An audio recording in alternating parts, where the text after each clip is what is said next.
আৰবী শব্দ। এই ঘটনাই কৌতূহলৰ সৃষ্টি কৰিছে বৰপেটাৰ আলুপট্টি। আলুপট্টি PHC চক বজাৰত বিক্ৰীৰ বাবে অনা এটা ব্ৰিগেড মাছৰ পিঠিত আৰবী শব্দ লিখা দেখি হতচকিত হৈ পৰে এজন ক্ৰেতাই। পিছত এগৰাকী মৌলবীক মাছটো দেখুৱাত সেয়া শুদ্ধ আৰবী শব্দ বুলি নিশ্চিত কৰে। এই আৰবী ভাষাত এটা কলিমা আছহাদু আল্লাহ মুহাম্মাদুৰ বুলি লিখা বুলি ব্যক্ত কৰিছে মৌলবীয়ে। এই ঘটনাই কৌতূহলৰ সৃষ্টি কৰিছে অঞ্চলটো। পুনৰবাৰ জনাইছো এটা গুৰুত্বপূৰ্ণ খবৰ, মাছৰ পিঠিত এইবাৰ আৰবী শব্দ। এই ঘটনাই কৌতূহলৰ সৃষ্টি কৰিছে বৰপেটাৰ আলুপট্টিত। আলুপট্টি PHC চক বজাৰত বিক্ৰীৰ বাবে অনা এটা ব্ৰিগেড মাছৰ পিঠিত আৰবী শব্দ লিখা দেখি হতচকিত হৈ পৰে এজন ক্ৰেতাই। পিছত এগৰাকী মৌলবীক মাছটো দেখুৱাত সেয়া শুদ্ধ আৰবী শব্দ বুলি নিশ্চিত কৰে।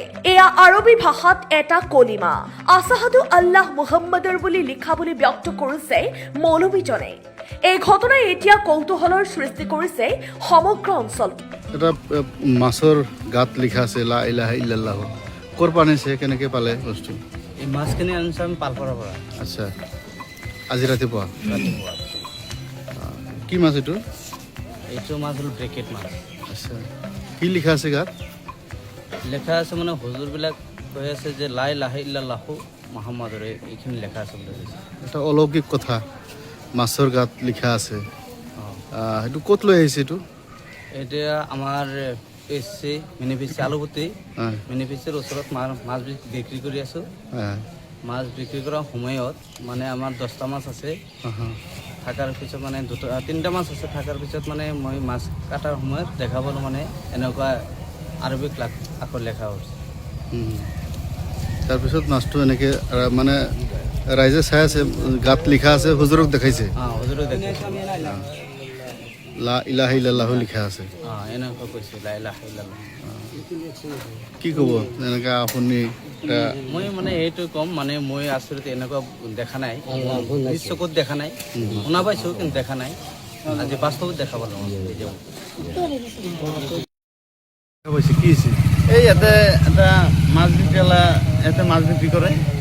আজি সকাল মোটামুটি 8টা বজাত এতিয়া মানে আহিলোঁ, আহি এই মাছটো দেখা পালোঁ যে মাছৰ গাঁৱত লিখা বাঢ়াইছে, লিখা আছে লা ইলাহা ইল্লাল্লাহু মুহাম্মাদুৰ ৰাছুলুল্লাহ। আমি আচৰিত হৈ গৈছোঁ।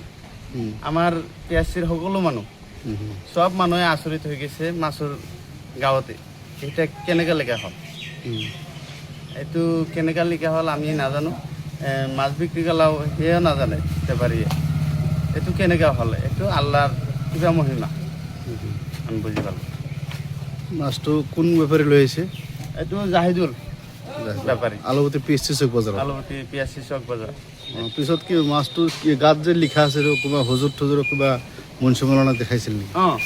এতিয়া মাছটো দেখালোঁ যে কি লিখা আছে? হুজুৰবিলাকে ক'লে যে খাব পাৰে, কিন্তু তথাপিও মানে আমি মানে কিবা এটা মানে মনত কিবা এটা লাগি আছে যে খালে কি হ'ব আৰু মাছটো কি কৰিব পাৰোঁ, এনেকুৱা এটা মানে আমাৰ মনত কিবা আহি আছে। দক্ষিণ বৰপেটাৰ পৰা আব্দুল হকৰ প্ৰতিবেদন, তাৰাবাৰী লাইভ।